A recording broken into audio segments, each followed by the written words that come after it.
Good morning everyone. Tayo po ay narito ngayon sa Minsu o Mindoro State University, Bungabong Campus.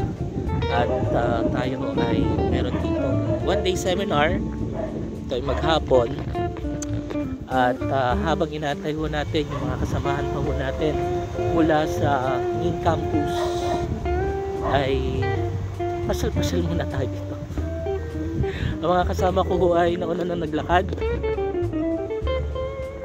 Ayan, tropa-tropa sila. Ako ay naiwan. Ako ay humabo lamang. So, atin muna ho papasyalan yung mga lugar dito. Although tayo naman ho ay ano na dito, bihasa na tayo dahil ilang beses na tayo nakarating dito sa Bungabong Campus. Pero syempre, titignan pa rin natin yung ilang mga pagbabago. Kasi may ilang mga buildings na nagawa na. Yung mga old buildings dito ay tinaltan na ng bago.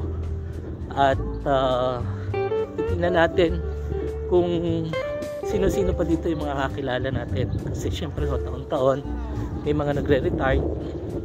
At taon-taon din ho ay may mga bagong dumadating.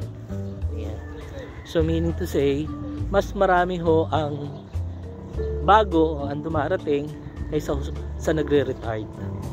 Ayan, kaya tingnan natin kung tayo ay makakapag-beso-beso pa sa mga kakilala natin dito. Na syempre pa ito ay mga faculty members din ho, mga nauna sa atin. No?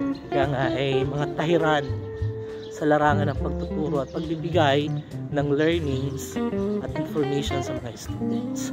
Hindi lang ho dito sa municipality ng Bungabong, kundi ho sa Oriental Mindoro.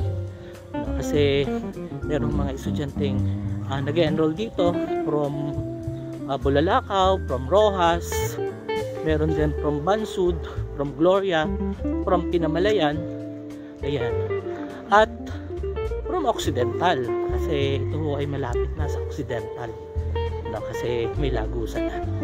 So yan ho, pasyal-pasyal lang ho tayo at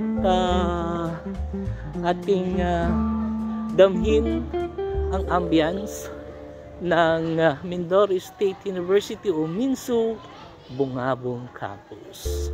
Yan. Thank you po sa inyong lahat. Bye.